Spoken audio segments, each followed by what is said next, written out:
সামনে আসতেছে আমাদের ঈদের দিন, কোরবানির ঈদ। অনেকেই প্রশ্ন করে থাকেন কোরবানির ঈদের দিনে স্ত্রীর সাথে সহবাস দিনে রাতে করা যাবে কিনা। আজকে আমি এই প্রসঙ্গে কিছু আলোচনা করব। মনোযোগ সহকারে কথাগুলি শুনতে হবে।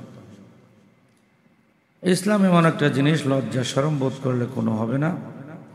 জানতে হবে, জানতে হবে, মানতে হবে।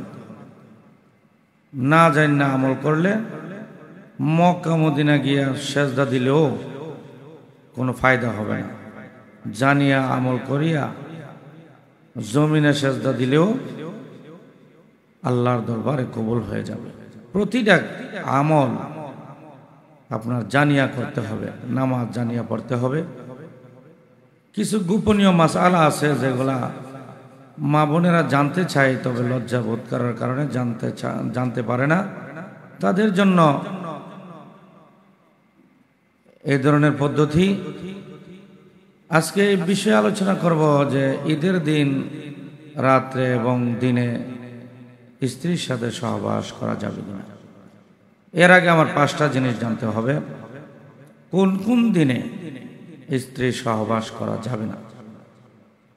এই 5টা জিনিস আমার জানলে আমরা অতি সহজেই বুঝতে পারবো যে ঈদের দিনে সহবাস করা যাবে কিনা। 5টা জিনিস কি আমি এক এক করে বর্ণনা করছি। 1 নম্বর হলো, মহিলাদের যখন হায়েজ হয়, ঋতুস্রাব হয়, ওই সময় মহিলাদের সাথে স্বামী সহবাস করতে পারবে না, স্ত্রীর সাথে সহবাস করতে পারবে না।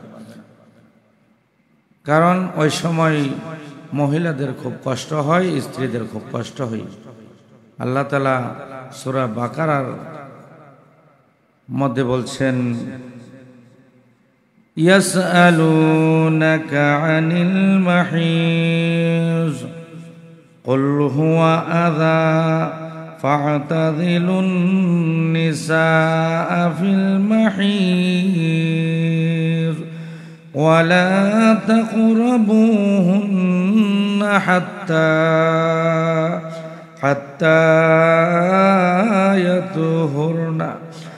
يطهرن فإذا تطهرن فأتوهن من حيث أمركم الله إن الله يحب التوابين ويحب المطهرين ويحب المتطهرين।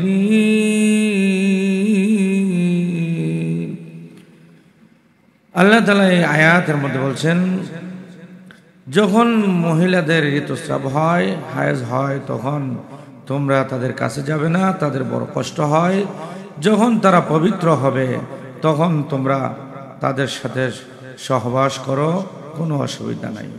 তাহলে 1 নম্বরে বোঝা গেল, যখন মহিলাদের হায়েজ হয়, ঋতুস্রাব হয়, তখন তাদের সাথে কি করা যাবে না, স্ত্রী সহবাস করা যাবে না। 2 নম্বর হইল নেফাস অবস্থায় মহিলাদের যখন বাচ্চা হয়, তখন নেফাস অবস্থায় 40 দিন তাদের সাথে সহবাস করা যাবে না। 3 নম্বর, রমজান মাসে দিনের বেলায় আমরা রোজা রাখি, ফরজ রোজা রাখা অবস্থায় স্ত্রীর সাথে কোনোভাবেই সহবাস করা যাবে না। যদি করেন তাহলে রোজা ভঙ্গ হয়ে যাবে। এই রমজান মাসের রোজা দিনের বেলায়, রাতের বেলায় নয়, দিনের বেলায় আপনি স্ত্রীর সাথে সহবাস করতে পারবেন না। 4 নম্বর হইল এতেকাফের সময় স্ত্রীর সাথে সহবাস করা যাবে না। রমজান মাসের শেষ দশকে আল্লাহর বান্দারা তখন মসজিদের মধ্যে বসে, মসজিদে এতেকাফে বসে, মা বোনেরা ঘরের কোনায় বসে, ওই এতেকাফ অবস্থায় স্ত্রীর সাথে সহবাস করা যাবে না। আল্লাহ কুরআনের মধ্যে বলেছেন, ওয়ালা তুবাশিরুহুন্না ওয়া আনতুম আকিফুহুন্না ফিল মাসাজিদ। এতেকাফ অবস্থায় যারা মসজিদে এতেকাফ করে তারা স্ত্রীর সাথে এতেকাফ অবস্থায় সহবাস করতে পারবে না। নম্বর 5, মানুষ হজ করতে যায় মক্কা মদিনায়, যখন এহরাম বাঁধে, এহরাম বাঁধার পরে ওই সময় এহরাম বাঁধা অবস্থায় স্ত্রীর সাথে সহবাস করা যাবে না।